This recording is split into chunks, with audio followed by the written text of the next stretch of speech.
श्री स्वामी समर्थ. स्वामींची सेवा सुरू केल्यावर घरात भांडणे का वाढतात, संकटे का येतात, यामागील आध्यात्मिक सत्य काय आहे?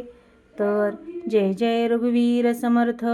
भक्तांनो, तुम्ही कधी असा अनुभव घेतला आहे का की ज्या दिवसापासून तुम्ही स्वामी समर्थांची सेवा सुरू केली आहे, नामजप सुरू केला आहे, पारायण सुरू केले आहे किंवा स्वामींच्या मार्गावर चालायला सुरुवात केली आहे, त्या दिवसापासून घरात अचानक वादविवाद वाढले, भांडणे सुरू झाली, आर्थिक अडचणी आल्या किंवा काही ना काही संकटे समोर उभे राहिली. अनेक भक्तांच्या मनात हा प्रश्न निर्माण होतो की मी तर स्वामींची सेवा करायला सुरुवात केली, पण माझ्या आयुष्यात शांतता येण्याऐवजी अडचणी का वाढल्या? काही लोक तर इतके निराश होतात की ते सेवा सोडण्याचा विचार करतात.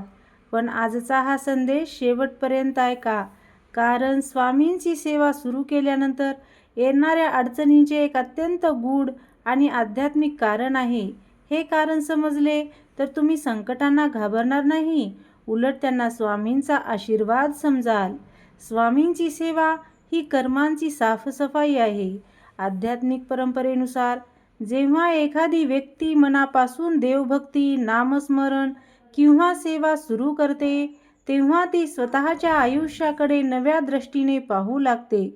पूर्वी दुर्लक्षित राहिलेले तणाव, गैरसमज किंवा चुका अधिक स्पष्ट दिसू लागतात. अनेक भक्तांचा अनुभव असा असतो की सेवा सुरू झाल्यानंतर त्यांना त्यांच्या स्वभावातील दोष, राग, अहंकार किंवा नात्यामधील तणाव जाणवू लागतो. त्यामुळे काही काळ घरातील वातावरण अस्थिर वाटू लागतं. पण ही प्रक्रिया कायमची नसते. घरात भांडणे का होतात? तर घरातील भांडणे अनेक कारणाने होऊ शकतात. आर्थिक ताण, गैरसमज किंवा संवादाचा अभाव किंवा प्रत्येक व्यक्तीचे वेगवेगळे विचार. सेवा सुरू केल्यामुळे काय होते, तर ही कारणे निर्माण होतात असे आवश्यकच नाही, परंतु सेवा केल्यावर मन अधिक सजग होते आणि आधीपासूनच असलेले मतभेद समोर येऊ शकतात. स्वामी समर्थांचा संदेश असा मानला आहे की संकटापासून पळून जाण्यापेक्षा त्यांना धैर्याने सामोरे जा. जेव्हा आपण शांतपणे परिस्थिती हाताळतो, तेव्हा नातेसंबंध सुधारण्याची संधी निर्माण होते. संकटे का येतात? तर जीवनात संकटे ही प्रत्येकाच्या वाट्याला येतात. भक्त असो किंवा अभक्त असो, फरक फक्त एवढाच आहे, संकटामध्येही आधार शोधतो. सेवा, प्रार्थना आणि नामस्मरण मनाला स्थैर्य देतात. त्यामुळे संकटाचा सामना करण्याची शक्ती वाढते. काही वेळा असे वाटते की संकटे अचानक वाढली आहेत, पण प्रत्यक्षात ती आधीपासूनच तयार होत असतात आणि योग्य वेळी समोर येतात. सेवा सुरू केल्यामुळे त्यांच्याकडे अधिक जागरूकतेने आपण पाहतो. सेवा सोडू नका. अनेक भक्तांची सर्वात मोठी चूक म्हणजे थोड्या अडचणी आल्या की सेवा थांबवणे. कोणत्याही चांगल्या सवयीचा परिणाम दिसण्यासाठी वेळ लागतो. जसे झाड लावल्यानंतर लगेच फळ मिळत नाही, तसेच आध्यात्मिक साधनेचे परिणामही हळूहळू दिसतात. जर घरात वाद होत असतील तर अधिक संयम ठेवा, शांतपणे बोला, कोणालाही कमी लेखू नका. सेवा म्हणजे फक्त पूजा नाही, तर आपल्या वागण्यात प्रेम, नम्रता आणि समजूतदारपणा आणणे. स्वामींचा खरा आशीर्वाद काय असतो? तर स्वामींचा आशीर्वाद म्हणजे फक्त पैसा, यश किंवा अडचणीचा अभाव नाही, तर खरा आशीर्वाद म्हणजे संकटाचा सामना करण्याचे धैर्य, योग्य निर्णय घेण्याची बुद्धी, क्षमता आणि आपली मनशांती. जेव्हा भक्त श्रद्धेने पुढे जातो, तेव्हा त्याला हळूहळू जाणवते की ज्या गोष्टी पूर्वी मोठ्या वाटत होत्या, त्या आता सहज हाताळता येतात. मनातील भीती कमी होते आणि आत्मविश्वास वाढतो. स्वामींचा संदेश, भिवू नकोस, मी तुझ्या पाठीशी आहे, हा संदेश अनेक भक्तांना प्रेरणा देतो. याचा अर्थ असा नाही की जीवनात कोणतीही अडचण येणार नाही, तर अडचणी आल्या तरी त्यांचा सामना करण्यासाठी तू एकटा नाहीस. म्हणूनच जर सेवा सुरू केल्यावर काही अडचणी, वाद किंवा संकटे आली असतील तर निराश होऊ नका. संयम ठेवा, प्रार्थना करा, कुटुंबात संवाद वाढवा आणि सकारात्मक कृती करत राहा. तर भक्तांनो, लक्षात ठेवा, प्रत्येक अंधारानंतर प्रकाश येतो, प्रत्येक वादळानंतर आकाश स्वच्छ होते. त्याचप्रमाणे जीवनातील कठीण काळ कायमचा राहत नाही.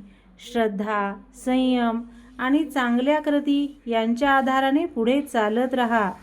स्वामी समर्थावरील विश्वास तुम्हाला मानसिक बळ, धैर्य आणि आशा देणार आहे.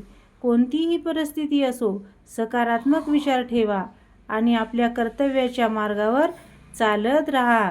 स्वामी समर्थांची सेवा सुरू केल्यानंतर काही भक्तांना घरातील वाद, भांडणे, आर्थिक अडचणी किंवा विविध संकटाचा सामना करावा लागतो. यामागील आध्यात्मिक दृष्टिकोन, श्रद्धा, संयम आणि स्वामींचा प्रेरणादायी संदेश या व्हिडिओमध्ये आपण पाहत आहोत. तर मित्रांनो, अनेक वेळा आपण स्वामींची सेवा सुरू करतो आणि मनात अपेक्षा ठेवतो की आता सर्व काही लगेच ठीक होईल. पण जीवनाचा नियम वेगळा आहे. स्वामी समर्थ आपल्याला सुख देण्यासाठी नाहीत, तर आपल्याला अधिक मजबूत, अधिक संयमी आणि अधिक जागरूक बनवण्यासाठी आहेत. जेव्हा एखादा भक्त मनापासून नामस्मरण करतो, तेव्हा त्याच्या विचारामध्ये बदल होऊ लागतो. पूर्वी ज्या गोष्टीकडे तो दुर्लक्ष करत होता, त्या आता त्याला स्पष्ट दिसू लागतात. घरातील गैरसमज, नात्यामधील तणाव, चुकीच्या सवयी किंवा मनातील नकारात्मकता हळूहळू समोर यायला सुरुवात होते. ही प्रक्रिया कधीकधी त्रासदायक वाटू शकते, पण ती सुधारण्याची सुरुवात असते. स्वामींची सेवा म्हणजे केवळ माळ जपणे किंवा आरती करणे नाही. सेवा म्हणजे स्वतःला घडवणे, रागाच्या जागी शांतता आणणे, द्वेषाच्या जागी प्रेम आणणे आणि निराशेच्या जागी आशा निर्माण करणे.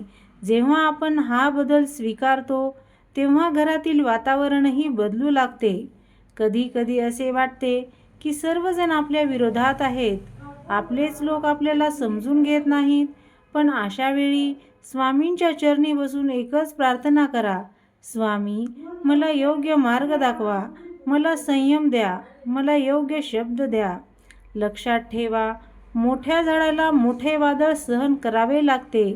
त्याचप्रमाणे मोठी आध्यात्मिक प्रगती करणाऱ्या व्यक्तीला काही कठीण प्रसंगाचा सामना करावाच लागू शकतो.